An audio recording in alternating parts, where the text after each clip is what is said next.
Boa noite, estamos todos chegando. E aí eu sempre deixo, a princípio, os comentários aqui desativados, é bem provisório, só para que vocês possam interagir também com a nossa convidada, a nossa interlocutora, senão ela aparece por debaixo desse monte de comentário que fica aqui. Depois a gente sempre libera, viu? Boa noite a todos, boa noite a todas que estão chegando. E aí é aquilo. Enquanto os comentários estiverem desativados, né, porque a Cláudia precisa aparecer, eu vou pedir para quem quiser mandar perguntas sobre o tema de hoje. Hoje é uma live científica, crítica, filosófica. Manda nessa caixinha aqui embaixo. Tá vendo esse ponto de interrogação aqui? Dentro desse balãozinho? Você pode mandar perguntas por aqui, a gente vai jogar a pergunta aqui embaixo. Aí, já chegou uma primeira aqui, ó. A Rose, aqui, a Rose já mandou oi. Então é assim que vai funcionar, tá, pessoal? Quem quiser mandar pergunta, mande aqui embaixo, que aí a gente já joga na tela. Então, esclarecendo, eu estou fora da cidade do Rio de Janeiro, quase que eu não ia conseguir chegar a tempo para fazer a live, eu estava voltando para o Rio de Janeiro, e aí para poder cumprir aqui com a live já agendada, na Dutra, na altura de Nova Iguaçu, eu parei na rede de hotel Mercury, que eles prontamente me deram um local incrível para poder fazer essa live, com uma internet muito boa, e aí eu já estou aqui para poder transmitir para vocês. Eu estou de certa forma improvisado, mas eu espero que dê tudo certo. E aí eu vou, sem demoras, chamar aqui a nossa convidada. Olha quanta gente legal que está aqui, Bianca, Rubens, Daniele, muita gente bacana assistindo a gente. Deixa eu achar aqui a Cláudia, achei. Mandar o convite para ela. Boa noite a todos, muito boa noite a todas que estão chegando. Olá. Olha quanta gente já nos assistindo. Boa noite, pessoal. Olha, Cláudia, quanta gente já nos assistindo aqui no começo da live, na véspera do Natal, a galera parou. Nossa, eu acho que é um tema realmente que mobiliza todo mundo, né, Leandro? Aliás, obrigada pelo convite. Imagina. Vocês estão conseguindo me ouvir bem? Tudo ótimo. Boa noite. Como é que você está, Cláudia? Tudo bem, na medida do possível, né, desse novo cenário. Grande mestre, estava aguardando ansiosamente por essa live. Todos nós estávamos, o Lani Silva, todos nós estávamos, porque vocês sabem, né? Deixa eu tirar aqui. A Cláudia Rosenfeld é médica psiquiatra, ela é psicanalista, ela é mãe, é uma mulher empoderadíssima e que é uma profunda divulgadora do conhecimento científico. Ela está sempre envolvida com isso daí, então... o que nós podemos esperar, Cláudia, de uma live que se propõe a discutir Covid-19 com política e religião? Eu acho que a gente pode esperar a neutralidade minha e sua, no sentido do compromisso com a ciência, com o saber, né? Eu acho que é o nosso objetivo aqui. E da gente estudar esse fenômeno que está acontecendo, né? Que é uma coisa que parece um retrocesso, né? Com certeza. A gente vai conseguir isso, sim. Mas pegar minha aguinha aqui também. Eu estou um pouco improvisado. Estava a caminho de casa, não ia chegar a tempo. Estamos, porque eu também hoje não estou no consultório, estamos improvisados. Eu acho que o momento é esse. É um momento que clama pelo improviso. Não, vai dar tudo certo. No improviso, às vezes, funciona melhor, né? Ainda mais para quem já fez teatro, improviso a gente dá um jeito. Cláudia? Eu também já fiz teatro, gostei. Você é nova. Também fiz teatro, adorava. Que ótimo. Não, mas eu era um péssimo aluno. O meu amigo Isaac da Hora me expulsou lá do curso, lá, porque eu era um aluno muito ruim. Eu não tenho talento nenhum. Acho que minha área é mais criticar, quem sabe... Não tem aquela frase do Gustavo Flaubert, quem não sabe fazer arte fica na crítica? Eu acho que eu sou da crítica. Eu sou da crítica. Ô, Cláudia, então, bom, esse é o cenário, né? 2020 nos jogou dentro de um problema muito grande, inédito para muitas pessoas. Eu acredito que com exceção daquelas pessoas ainda remanescentes de grandes crises, como a Segunda Guerra, e, de repente, algumas Sim. pessoas que viram momentos muito tensos dentro da própria Guerra Fria, com essas exceções, poucas pessoas, assim, dentro de uma coletividade global, tiveram contato com algo que os fizessem refletir sobre o imediatismo da nossa vida, sobre a escassez de recursos que nós, ainda seres humanos, temos, sobre a transitoriedade também do acontecimento humano aqui. Então, de fato, a Covid-19 é um daqueles acontecimentos permissivos. É um divisor de águas, né? É um divisor de águas. Sim.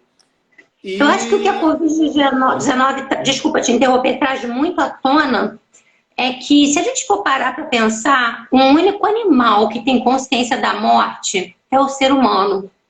E até a Covid-19 aparecer para essa geração que está viva agora, a morte era uma coisa sempre que vai acontecer mais distante. Até que todos tiveram que se deparar com a questão da finitude da morte, independente da idade. Eu acho que a gente pode até dar o start por aqui da nossa conversa. Pessoal, eu estou vendo todas as perguntas de vocês mandam, e eu estou vendo o notebook está aberto. Daqui a pouco eu vou jogar tudo para cima. Obrigado por todas essas mensagens. Estou recebendo mensagem de todo mundo. A gente vai jogar lá em cima, tá? Eu acho, Cláudia, que quando você inaugura essa ideia, a gente tem a oportunidade de repente, discorrer sobre esse sentimento de desamparo geral que o ser humano vive, né? Isso. Então, antes de tudo, eu queria até que você falasse um pouco sobre isso, sobre tanto essa capacidade do saber que sabe que vai morrer, né? Eu gosto muito dessa expressão que surge na filosofia, o ser humano sabe que sabe. Então, esse conhecimento da inevitabilidade da morte, só para usar a expressão do Michel de Montaigne, como que ela age em sentido psicanalítico, como que o ser humano dialoga com esse sentimento de desamparo e de reconhecimento da própria finitude? Bom, cada um vai viver esse sentimento, obviamente, de uma forma muito singular e também relacionado a questões até religiosas. Fato é que a morte, para essa geração, né, que não viveu guerras e grandes pestes, era uma coisa sempre distante, era uma coisa sempre do outro, era uma coisa que se tinha a falsa sensação de controle de que eu vou morrer quando eu estiver mais velho. E hoje em dia, como tem todo um apelo de marketing, de mídias, e que pode se evitar, não é anti-envelhecimento, aliás, eu acho que deveria ser proibido até pelo CREMERG, porque a gente não tem como parar o tempo. Mas a gente vive numa sociedade que vende muito isso, né? Que não, olha só, anti-envelhecimento é para viver, mas não, olha só, a gente vai morrer, isso é fato. E quando veio a Covid, algumas pessoas não conseguiram, de fato, absorver isso, é como se fosse um trauma, é uma energia maior do que a gente pode suportar. E cada um teve uma saída para isso, né? E eu acho que é aí que a gente começa a entrar no campo de política e religião. Muitos tiveram que se deparar assim, olha só, eu posso tomar 1000 suplementos e tal, mas olha só, eu sou vulnerável a morrer. E isso causou tamanho desconforto, porque a princípio era coisa, é só velho, como se velho fosse pouco, né? Só morre velho. Aí depois, não, só morre pobre. Pede a médica para tirar o oi do rosto dela. Não entendi, ô Fabiola Vaz. O oi devem ser as luzezinhas. Eles querem ver meus olhos? Imaginem, a imaginação é bem legal. Será que é o óculos que está refletindo as pessoas? Não, eu acho que são as luzes que estão aqui. Eu vou tentar afastar um pouquinho. Tá melhor? Ficou melhor assim? Depois fala aí, tá, Fabiola? Não consegui realmente luzes muito boas, mas o que eu vi é o seguinte, muita gente entrou em contato com essa questão da vulnerabilidade, dessa questão de que, sim, posso morrer a qualquer momento. Primeiro, era uma coisa que era dos velhos, que eu já acho um horror falar que é dos velhos, né? Só os idosos, mas como assim? Eles fazem parte da sociedade, têm que ser representados. depois era uma coisa de pobre, porque só quem usa SUS que não ia ter vaga, e aí depois começou a incomodar todo mundo, o jovem, o rico, o pobre, porque começou a se prever um colapso. Nesse momento, algumas pessoas não conseguiram dar conta só com, deixa eu só, agora tá bom? Só com a ciência, né, de que a gente está vivendo um momento que realmente ele pode aproximar qualquer um de nós, independente da classe social, da idade, da morte. E aí, infelizmente, houve algumas entradas religiosas, políticas, que foram usadas como recurso para uma negação. Eu acho que é importante a gente ampliar essa ideia da negação, né, para todas as pessoas que estão participando aqui conosco, e dar ela uma conotação um pouco mais psicanalítica mesmo, para que as pessoas compreendam que a negação é também um mecanismo, ou seja, ela... eu dei uma pincelada assim, em geral, como é que foi o recebimento num primeiro momento para a sociedade. Primeiro era coisa só de um grupo, de outro, até que aquilo virou a miséria humana de todos. A negação, ela é um mecanismo de defesa. Então, a gente até estuda muito isso. Às vezes você vai dar uma notícia muito ruim para algum paciente, ele pergunta, às vezes ele tem uma doença que tem um prognóstico muito reservado, e aquilo é tão difícil que ele não consegue absorver. Então, tem coisas que são tão impactantes que alguns indivíduos não conseguem absorver e usam como recurso a negação. A gente tem até fenômenos dissociativos. Tem pessoas que, a partir de um impacto muito grande, né, algo muito traumatizante, elas esquecem, apagam aquilo, né? É o transtorno dissociativo amnésico. Então, para a gente entender como que a negação ela pode funcionar como se fosse um escape de algo ruim, mas ela vai trazer muito prejuízo a longo prazo, fragilizando a pessoa, né? A negação, o Freud já citava, que era um mecanismo de você conseguir se proteger de alguma forma psíquica, mas ele te deixa extremamente vulnerável, porque no que você nega, você não tem nenhum recurso para lidar com a questão real. Você fica só na fantasia.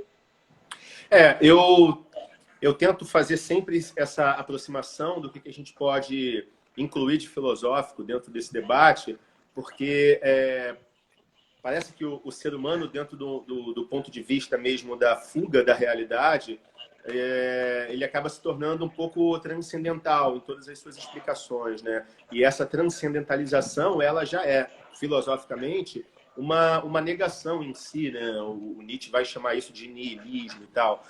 Ou seja, dentro dessa fuga possível, haveria, em sentido clínico, uma outra alternativa, um outro reconhecimento de um ponto de vista mais analítico que se possa reconhecer a inevitabilidade do acontecimento e mesmo assim deixar que isso não desenvolva tão negativamente?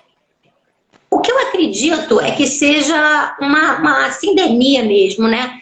Eu vou citar alguns exemplos de pessoas. Bom, eu trabalho com pacientes do SUS e com pacientes em Ipanema. Então, eu vejo esses dois cenários, né? Um paciente que mora numa comunidade, ele divida um ambiente muito pequeno com muitas pessoas. Estou falando da Rocinha, assim, gente, onde muitas vezes não tem água, como foi no Alemão. E ele não tem como sobreviver com um auxílio emergencial. Ele está tão impactado que ele precisa acreditar que isso não é tão perigoso, tá? E com isso, ele acaba sendo realmente manobrado politicamente, porque ele não vai lutar e reclamar que não dá para viver desse jeito.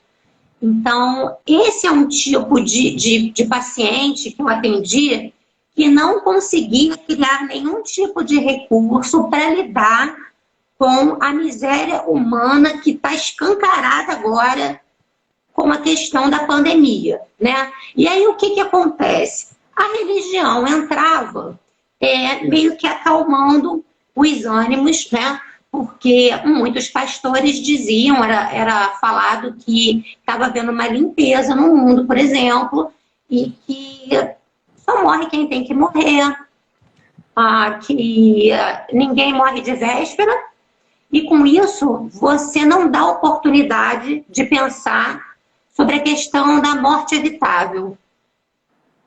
E você acaba nessa negação, né? Onde você não tem... Eu dei um exemplo de um grupo de pessoas que eu tive contato, que são pessoas que vivem em comunidade, num local onde é muito difícil fazer medidas de isolamento, onde a gente já não tinha uma água para higiene sempre, e que para aquelas pessoas era uma coisa totalmente inviável o que estava se pedindo, e que elas passaram a ter que acreditar ou que a pandemia não existe, que elas não iam, enfim, passar por aquilo, ou que é o destino. E quando a gente fala que é o destino, a gente não pode fazer nada. Quando a gente se implica politicamente, a gente começa a não aceitar que é destino. Então, esse é um grupo de pessoas que não conseguiu, ao meu ver, criar muito recurso. E aí veio muita gente me falar, só mais um minuto, eu vi que você quer falar. Muita gente veio me falar assim, pois é, mas nas comunidades você vê que não morreu tanta gente. Não, gente, morreu sim, só que não entrou na estatística, porque tem paciente meu que perdeu vovó, que perdeu mamãe quando chegou no UPA e não deu nem tempo de fazer o teste. Então, eles nem entraram para estatística. Então, esse foi um grupo onde uma negação e a religião entrou de uma maneira para dizer que era destino. Não aceitem que é destino. E aí a política também se aliou com a religião para que aquelas pessoas não pudessem legitimamente entender que essas mortes eram mortes evitáveis.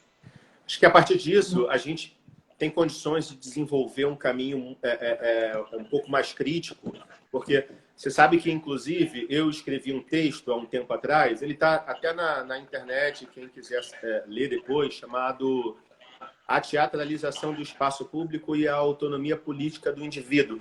E até esclarecendo para os psicanalistas que possam estar aqui nos assistindo, eu uso lá a expressão indivíduo, não estou usando sujeito, porque eu vou lá na psicologia social, porque, como eu vou falar de política, eu estou pensando naquele sujeito democrático, não no sujeito do recalque que a gente lida na psicanálise, porque essa é a teoria que a filosofia moderna, a filosofia política moderna, pelo menos, nos traz. Mas ali nesse texto, eu tentava descobrir se o processo de emancipação do ser humano na modernidade, se ele falhou, principalmente o projeto iluminista, porque quando eu vejo você falar a respeito dessa ideia da religião como sendo um fator para poder, de repente, não haver cobranças de políticas públicas, a partir do momento que as pessoas aceitam que isso daqui é um permissivo e a política, na verdade, está de baixo, a pergunta que fica para mim é o seguinte, dentro daquela ideia, né, eu acho que em psicanálise, a gente tem caminhos para poder, em dois sentidos, né? Reconhecer a psicanálise, de repente, para quem reconhece Freud como um positivista, não sei, para quem reconhece Freud como um remanescente do romantismo alemão, então não era tão positivista assim, mas enfim, dentro dessas duas escolas,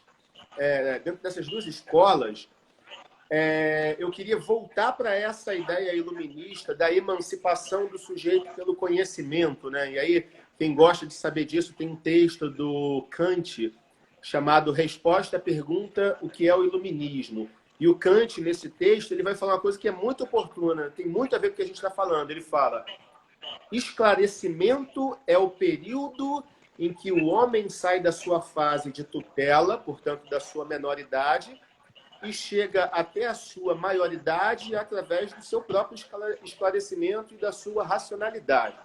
Então, dentro dessa capacidade religiosa ainda como discurso, e um discurso que impede as pessoas de acessarem e cobrarem políticas públicas, você como psicanalista, você como como uma pessoa da ciência, como médica psiquiatra, você acredita que o ser humano contemporâneo ele alcançou de fato a sua liberdade e a sua emancipação? Ou discursos iguais a esse, na verdade, mostram que nós, seres humanos, ainda vivemos no período da tutela e da apropriação do discurso do outro? Claro que a gente não conseguiu, mas nem há interesse que todos consigam. Porque enquanto a gente não conseguir lidar com a nossa própria fragilidade, com a nossa própria impotência, a gente precisa acreditar em alguém que tenha certeza. E aí, não tem texto científico que dê conta, não tem medicina que dê conta, porque vira fé, né? Só um minutinho, qual a relação entre política e ciência? E a gente responde já. Total, a gente pode falar, vou responder, tá? Então, assim, o que eu vejo é o seguinte, eu não sei se vocês lembram, mas aumentaram, por exemplo, os impostos sobre livros, e aí o pessoal disse assim, não, mas a gente vai dar os livros que a gente quer que eles leiam. Não tem nenhum interesse em que parte da população tenha mesmo, que consiga ter acesso a todo tipo de informação. E quando a gente não consegue lidar, eu acho que assim, o que eu queria passar hoje, para quem estiver aqui, de mais importante, que é uma visão minha já como sujeito, é que enquanto a gente não consegue lidar com o nosso desamparo, o ser humano ele nasce muito desamparado, com a nossa fragilidade, a gente vai acabar hipnotizado pela ideia de alguém que diz que tem certeza.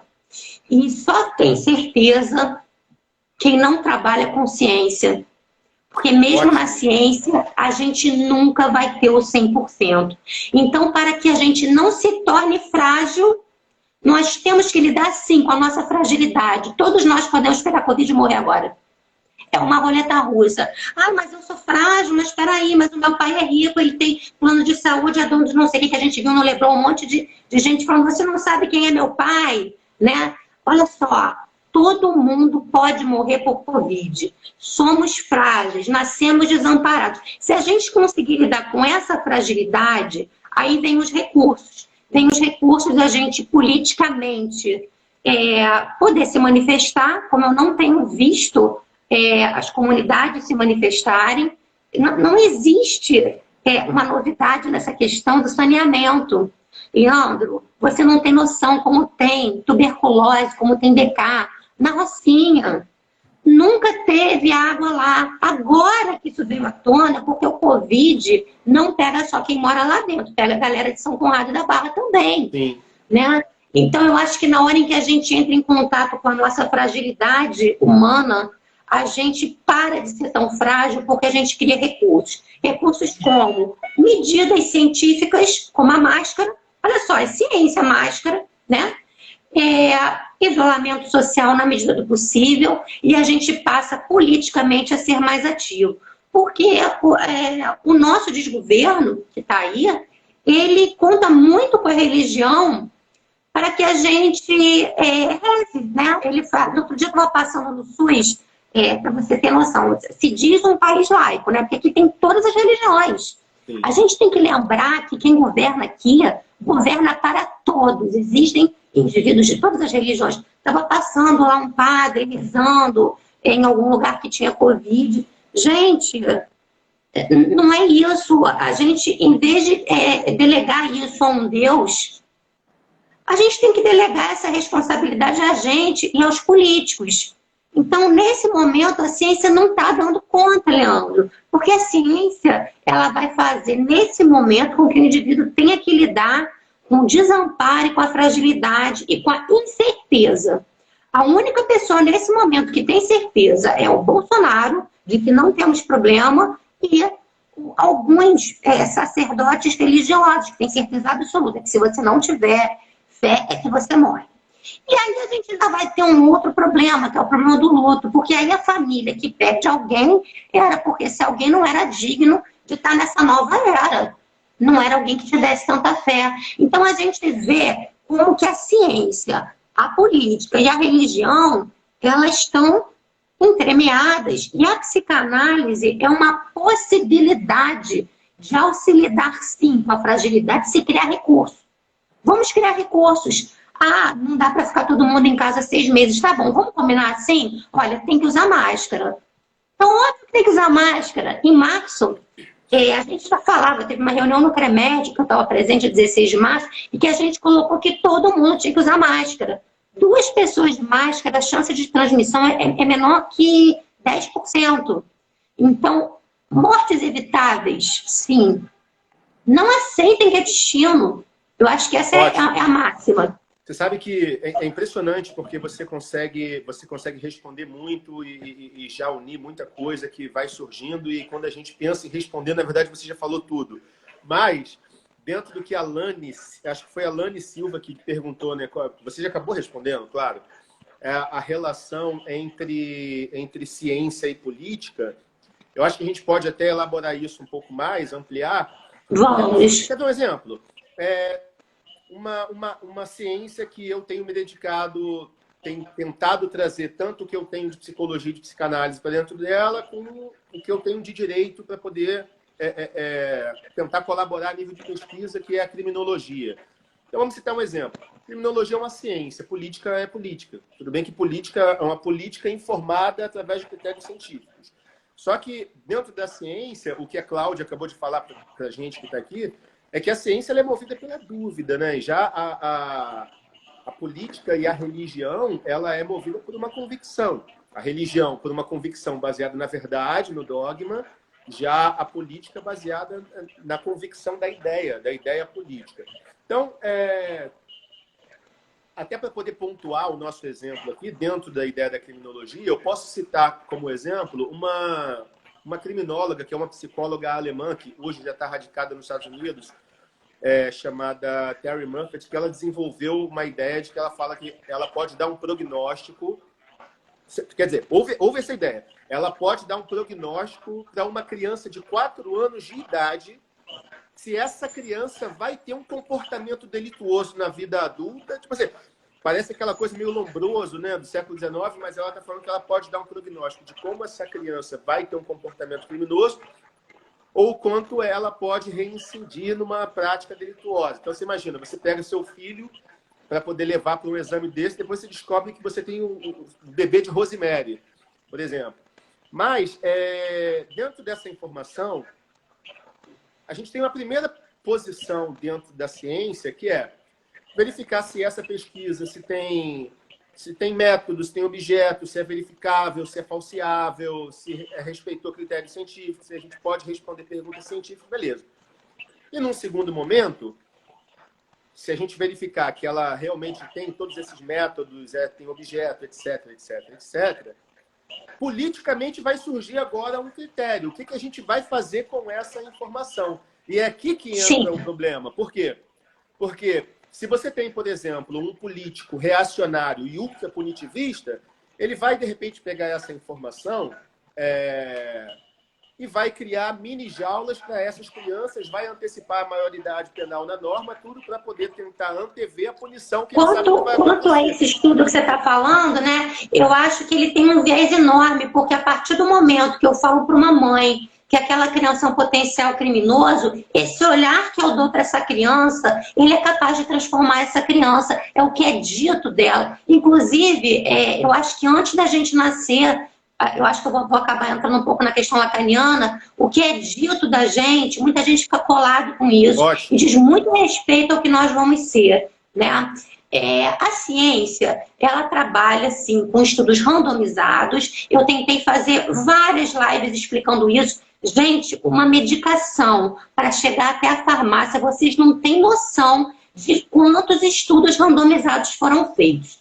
Então, por exemplo, hoje em dia, chega alguém que é famoso em alguma área, vamos dizer uma área até de... Posso citar a Leda Nagli, que eu admiro muito ela como jornalista, mas ela foi muito infeliz nas citações dela, que o filho dela até corrigiu. Ela falou, olha, eu acho que o que fez eu sair do Covid aqui de boas, inteira, foi porque eu tomei zinco pra cacete. E aí o filho dela, não mãe, tu quase foi entubada, meu, que é isso? Então, assim, A observação individual não quer dizer nada. Quando alguém me pergunta assim, Cláudia, qual é a sua opinião sobre a medicação X? Eu falo, olha só, pouco importa a minha opinião, a gente tem que ver o que tem de estudo. Opinião pessoal, quando é de médico, é nível D de evidência, né? E todo mundo quer muito que tenha um remédio. Eu tenho o exemplo da Leda Nagel, que aí todo mundo começou a querer usar zinco, porque é alguém que tem um certo prestígio social, mas ela falou o que ela acha. A gente está falando da fantasia do sujeito. Sim. E a ciência, ela tenta tirar um pouco a fantasia para a gente lidar com uma coisa que chama estatística. E em ciência não tem 100%. A gente usa até quem trabalha com estatística, P menor que 0,05, menor que 0,02, a chance de alguma medicação, por exemplo, ter um bom resultado. Quanto à hidroxicloroquina, não tem estudo que mostre que seja favorável, pelo contrário, alguns estudos mostram que é desfavorável. E aí alguém fala assim, não, mas eu acho que melhorou porque eu fiz num paciente, melhorou. E aí, como o outro é tão desamparado que não consegue lidar com o seu desamparo, ele precisa acreditar nisso. E para o governo, isso foi muito bom, né? Para esse desgoverno que a gente está tendo, porque esse indivíduo ele não pede que sejam tomadas medidas. Ele acredita que ele pode sair e que agora tem uma solução que é a cloroquina, o zinco, o que for. Então, a gente vê que a ciência e a política, elas estão totalmente ligadas no sentido da gente entender que nunca teve um apoio à pesquisa no nosso país. Por exemplo, quando eu fiz meu mestrado na UFRJ, eu nem quero falar quanto era a minha bolsa, mas era difícil viver com aquilo. E eu estudava uma doença, a toxoplasmose, que fala um pouco sobre também a questão do Covid, que é uma doença que em algumas pessoas tem um desfecho péssimo, e em outras um desfecho que, né? E nunca teve investimento nenhum na pesquisa brasileira, né? E agora está se exigindo que faça vacinas. E nesse momento, a ciência está sendo calada, porque não é interessante que a população entre em contato com o tamanho risco e desamparo que se está vivendo, né? E que nada está sendo feito. Eu nunca vi uma fiscalização na rua. Aliás, seria criar empregos. Nunca vi fiscalização de máscara na rua. Eu várias vezes passei na rua, no início da pandemia, na minha pouca ingenuidade, não sou nada ingênuo, mas na minha pouca ingenuidade eu ensinava que a máscara tinha que cobrir o nariz, tinha que cobrir o queixo, e eu via que as pessoas estavam de máscara meio tipo de enfeite, né? Então não houve campanhas, e isso se deu muito por conta da negação. Então eu acho a psicanálise fundamental nesse momento, para que possa se lidar com a fragilidade, como eu estou repetindo, e se possa criar algum tipo de recurso. A ciência e a política, elas estão totalmente interligadas nesse momento, né? O problema é que a gente já não tem um pensamento dialético, a gente tem fé. E fé é uma coisa que não tem como discutir. Fé é fé. Eu tenho fé, sei lá, que algo vai acontecer, né? E a gente teve uma distorção, isso foi um retrocesso muito grande, gente. Porque fé mexe com uma coisa que chama fantasia. E fantasia, cada sujeito tem relação. Então, medidas, inclusive políticas, eu tenho que ter alguma coisa estatística concreta. Não sei se eu me alonguei, se eu consegui mais ou menos explicar. As pessoas estão dando parabéns aqui. Você sabe que esses dias eu estava assistindo a Mari Del Priore, né, que é uma historiadora e uma antropóloga bem importante, que estava falando na PUC do Rio Grande do Sul, e ela fez uma provocação sobre isso, porque a gente já teve, inclusive, a oportunidade de separar o conceito de negação para a gente em psicanálise do que o negacionismo que socialmente as pessoas estão falando aí a respeito da negação da própria capacidade de letalidade dessa doença, de acometimento, tudo isso. E só esclarecendo também, acho que vou acabar me alongando, mas só esclarecendo também que eu recebi algumas pessoas mandando mensagem para mim no direct e tal, perguntando se a atitude do Bolsonaro não era, na verdade, uma atitude do super-homem que o Nietzsche fala, porque sabe que a gente estuda o Nietzsche e tal, porque, na verdade, o Nietzsche ele fala desse homem que se lança, abre mão da conservação e tal.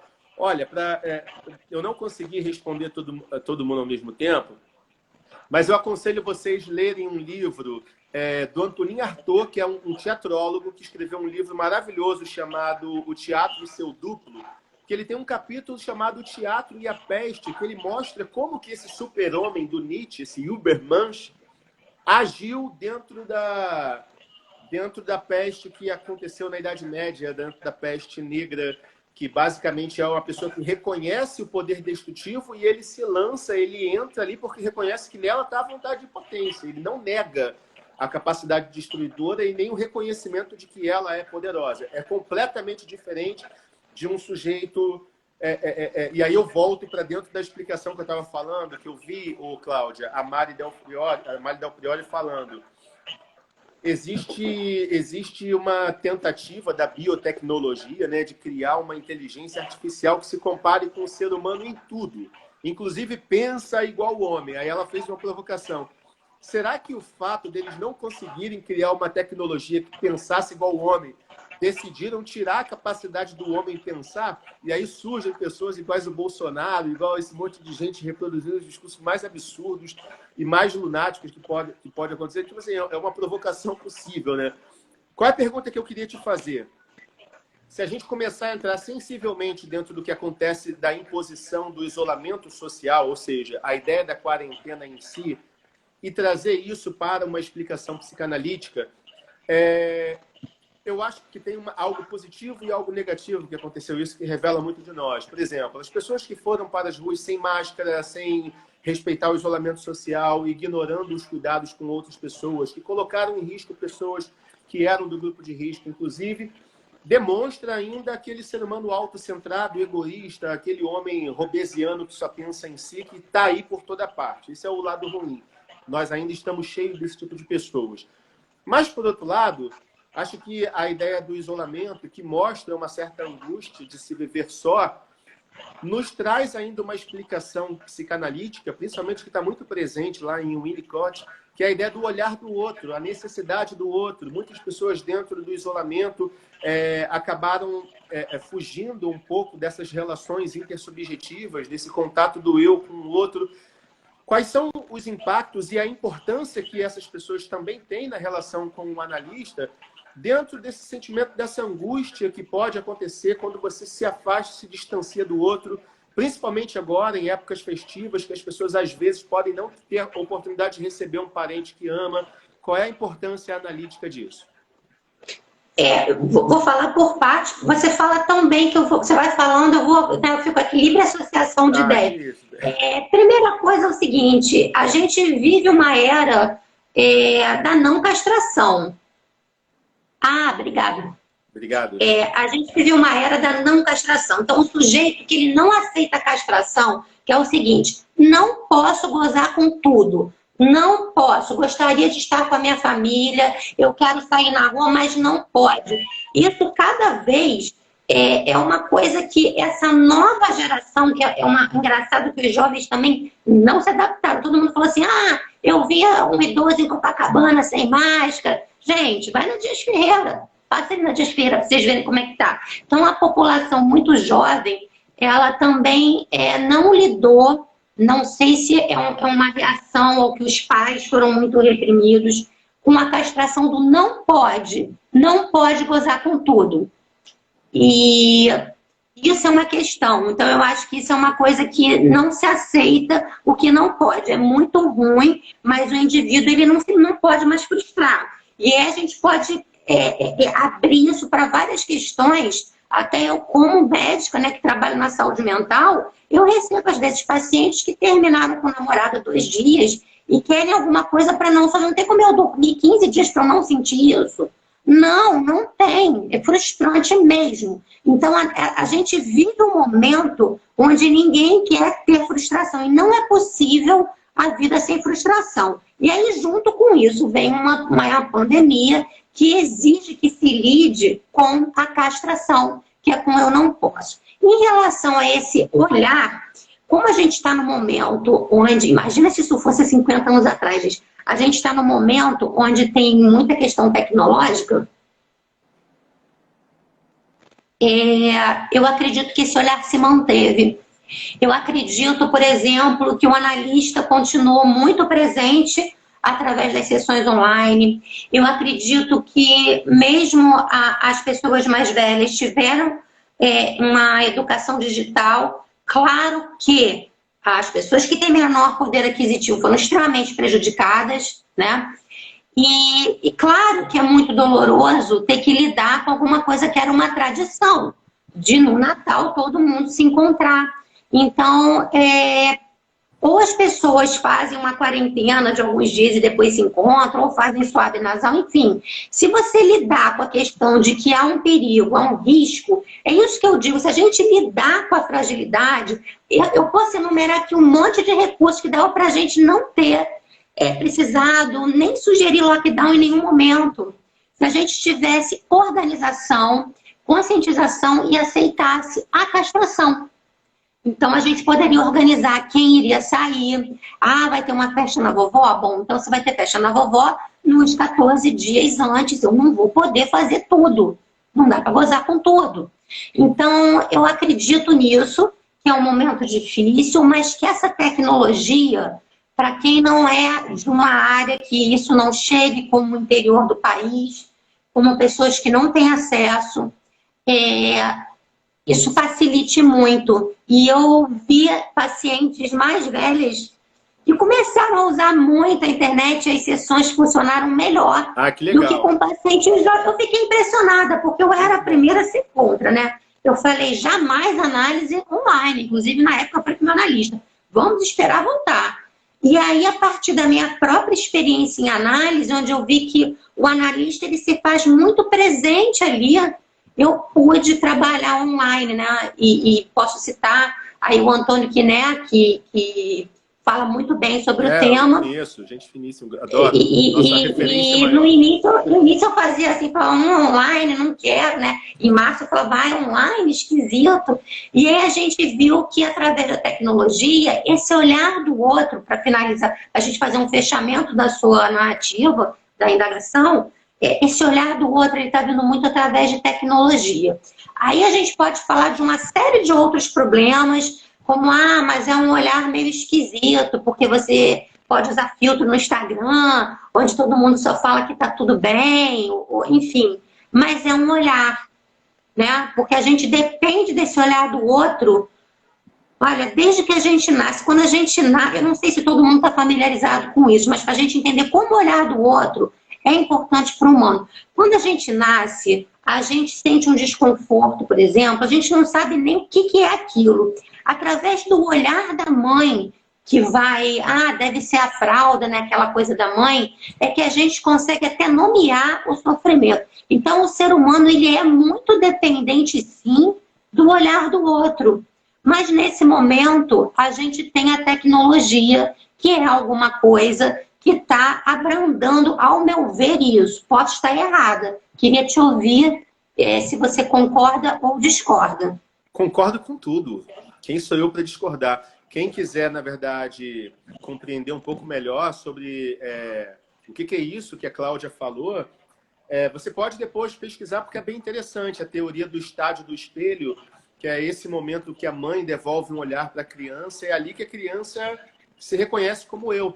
Então, isso já muda muito a perspectiva, principalmente aquela perspectiva moderna, inaugurada com Descartes, do que eu penso, então eu existo. Então, o ser humano ele é autocentrado, ele é a partir de si. Não, a ideia que a gente acredita nisso é que o ser humano ele nasce a partir da relação com o outro. Ou seja, é preciso o outro para que o ser humano se reconheça como eu. É uma relação extremamente democrática entre eu e o outro.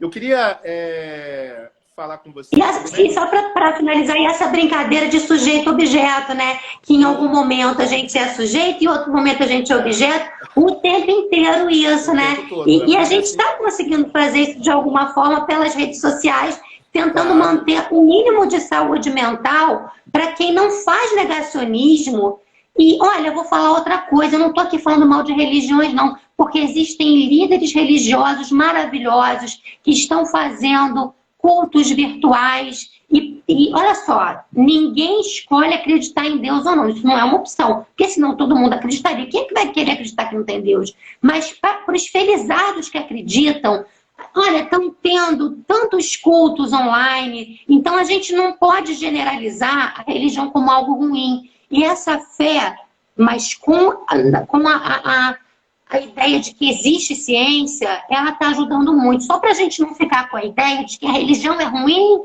e o ateu que é bom, não.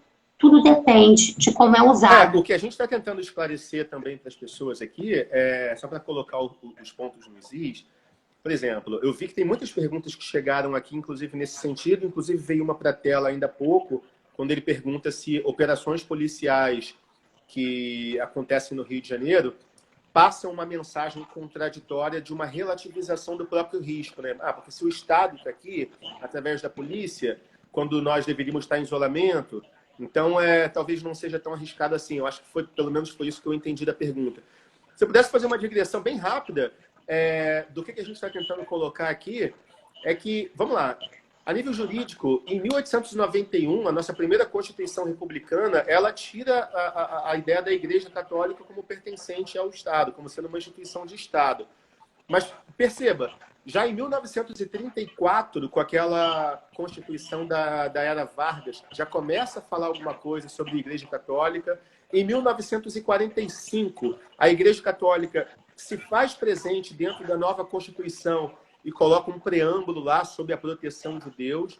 Influência essa que está, inclusive, na nossa Constituição de 1988 de novo. Se você abrir a Constituição de 88, tem um preâmbulo lá que faz referência a Deus e mesmo o Estado sendo laico. O que a gente está tentando fazer aqui é o seguinte: que necessidade é essa que o Estado, vez ou outra, tem para poder se legitimar a partir de um discurso religioso? Porque, veja, isso me parece Exatamente. Que é teleológico, é instrumental, tem uma finalidade outra. Não somente o conceito religioso, mas quando você se apropria dessa semântica religiosa, né, para pegar a expressão do Habermas fala sobre isso num texto incrível, chamado Entre o Naturalismo e Religião. Quando você se apropria da semântica do religioso, você abre mão de responsabilidades.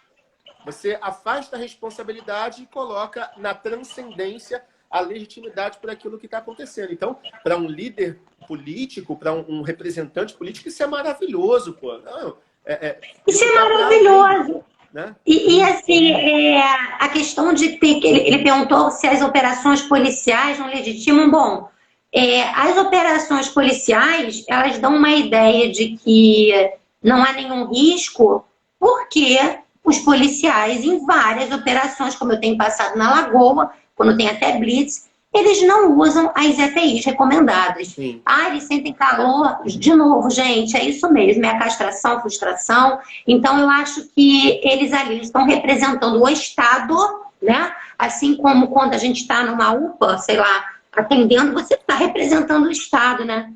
Sim, sim, com certeza. Qual é a importância da atitude positiva em relação ao temor do Covid? Eu não entendi. Cláudia, eu acho interessante essa pergunta. Eu estou com dificuldade de saber se é Yannis ou se é Lani. Acho que é Lani. É Lani. Lani. Isso aqui tem uma coisa interessante, porque a negação, na verdade, ela se torna uma atitude positiva, né? A pessoa que nega está, na verdade, afirmando positivamente que aquilo ali não é um mal. Então, eu acho que ela está falando sobre uma capacidade autorreferencial da fé mesmo de atravessar aquilo ali como se aquilo ali não fosse um problema. Se for essa a pergunta, me permite fazer uma pergunta para você. Por um lado, isso aqui ela pode estar falando, a atitude positiva ajuda a pessoa a lidar com essas dificuldades, aí você já respondeu, tem a ver com a negação, isso aí você já respondeu. Mas, por outro lado, Olane Silva, a atitude positiva diante do Covid fez aumentar os números e as estatísticas também. Então, parece que a gente vive aqui imbricado numa relação de amor e ódio. A relação positiva, né? Eu posso sair para a rua sem máscara e tal. Ela é uma ambivalência? Isso não é uma atitude positiva. A atitude positiva em relação ao Covid porque, olha só, o medo paralisante não adianta nada, né? Porque a gente vai entrar em extremos. Medo paralisante. Eu vou morrer, pelo amor de Deus, vou surtar. Esse não sai do lugar, né?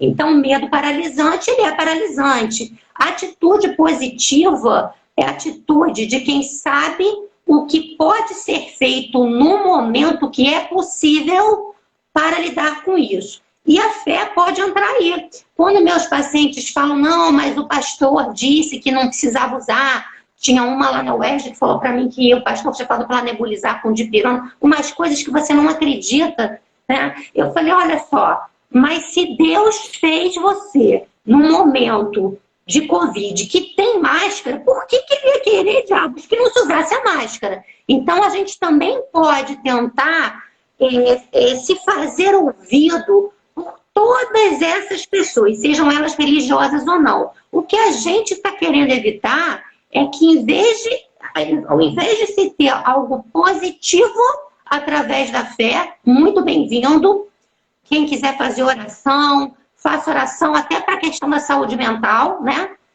Mas que a gente não faça com que você deixe de usar os recursos que a gente tem científicos usando o nome de Deus, que, aliás, se ele existir, ele deve estar muito pé da vida. Deus, Jesus, sei lá o quê, porque falam no nome dele. Eu acho engraçado que as pessoas se apropriam do Jesus, do Deus, eu não sei mais do que, para falar em nome dele. Gente, que coisa horrível. Ele tem boca, ele falaria. Se ele não quisesse que usasse máscara, ele faria um mundo sem máscara. Então, já que tem essa visão tão antropológica desse Deus, né, que é um Deus que não quer que use, que quer que todo mundo mostre que tem coragem em enfrentar que a gente é frágil e usar a ciência a nosso favor.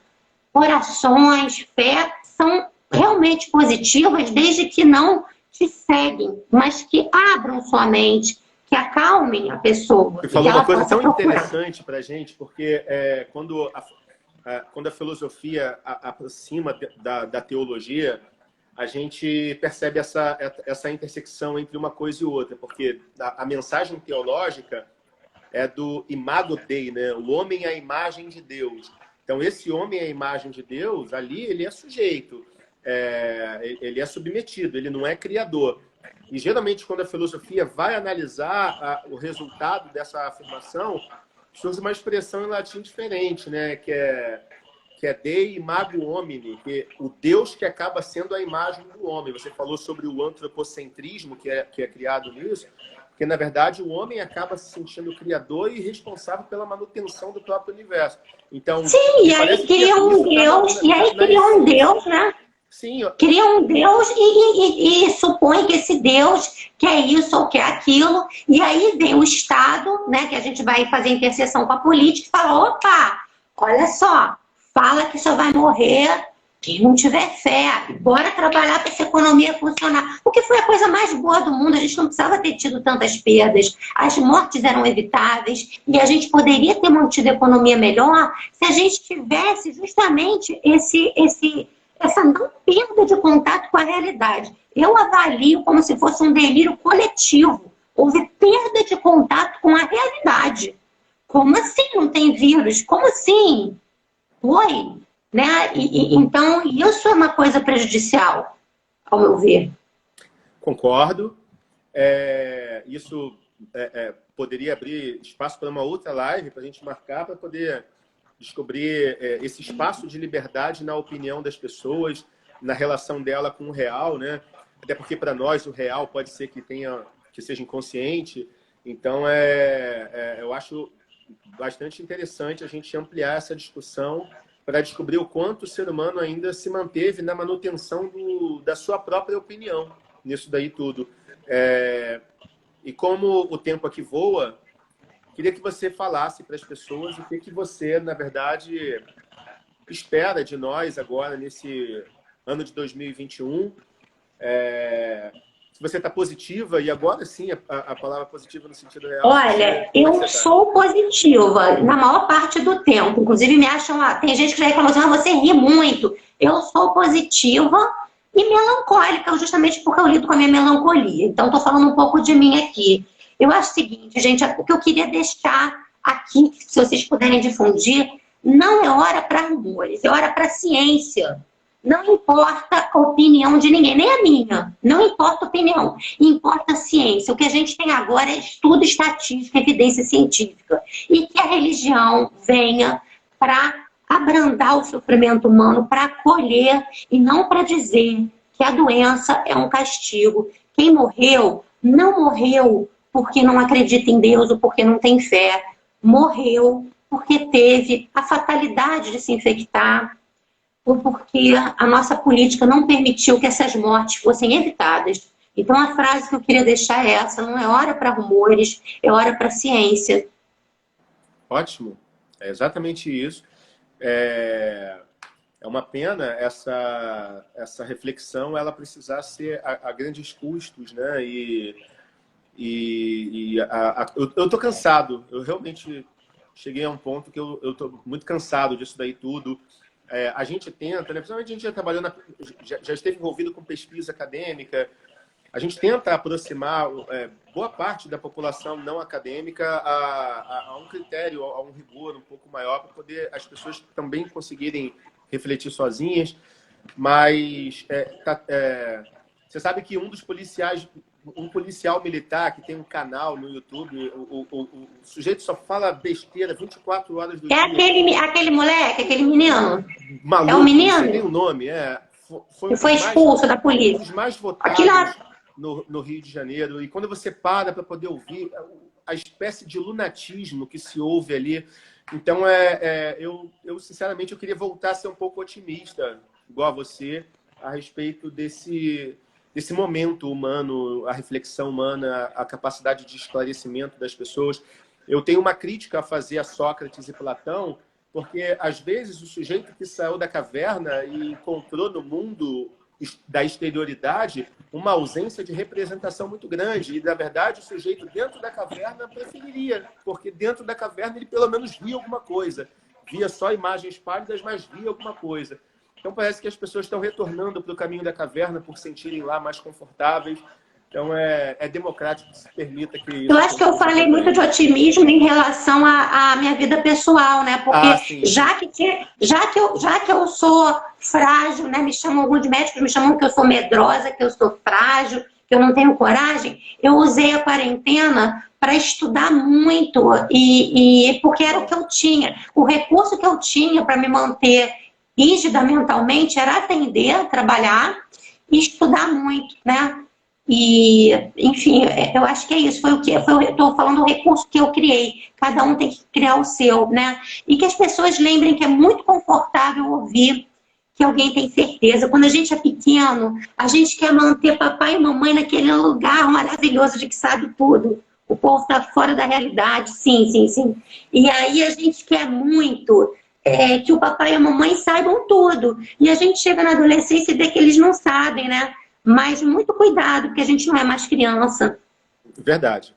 Cláudia, eu queria muito agradecer a tua participação. A gente vai entrar em 2021 e vamos marcar outros debates iguais a esse. Boa entrada de ano para você. Obrigado por esses esclarecimentos. Para você também. E muito obrigada por me dar esse espaço de fala, né?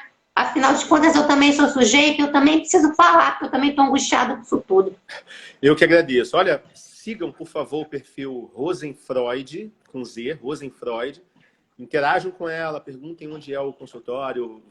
Eu tenho caixinha de perguntas. Quem quiser mandar perguntas, eu respondo pessoalmente, um por um. Então faz um favor, você que terminou de assistir a live aqui, a live vai ficar salva. Você vai lá e já segue aí, por favor, siga, por favor, a Rosenfreud. Agradeço mais uma vez ao Hotel Mercury, que me permitiu esse ambiente para, no caminho, fazer essa live. E até a próxima. Feliz Natal a todos vocês. Aí, fiquem na paz. Feliz Natal, feliz Ano Novo. Obrigado, Cláudia. Tchau, tchau, gente. Tchau. Até a próxima.